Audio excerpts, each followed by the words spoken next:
When I was 18, he had this big day planned. We never even talked about marriage. And then he asked me to marry him. This will be the funnest thing ever. So yes. We're Michael and Ivy Ketterer, and we've been married for 12 years now. We got married out of the premise that we had a great friendship.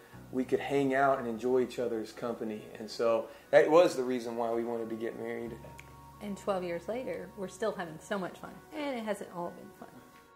Our first year of marriage was a little bit hard because I was 18 and he was 21, and I never did a chore in my life. I never even touched a stove or washed clothes. So that was a hard adjustment to becoming a family, living together and not having someone to do everything for me. It was a wake-up call to me, like, that this is going to be really tough for a while.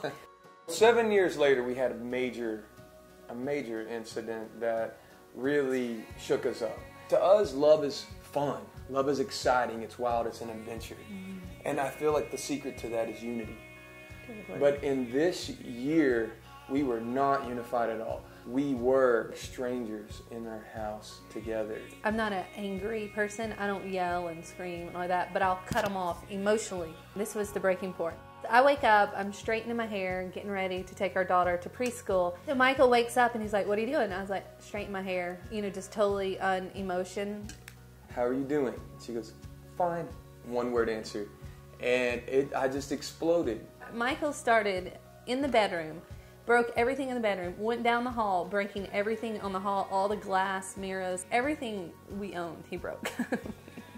We've been married 7 years and I've never seen this side of him, so needless to say, I was scared.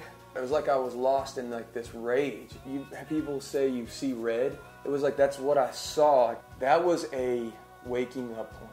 I remember looking at my best friend and thinking, she's not my best friend any longer, she's my enemy. I watched this friendship, this intimacy that we had lived out for 7 years. I was watching it die in front of me, and we had just settled into that.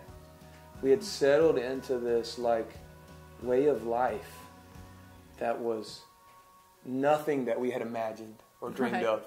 This disunity that we had lived in for a year, we couldn't continue in it another second. When everything was broken and shattered, it was like we were able to separate the pieces and push away all the things that weren't true about each other. And the wild, fun adventure of love came back into the picture. When we look back, I would honestly say that was the turning point for the best part of our life.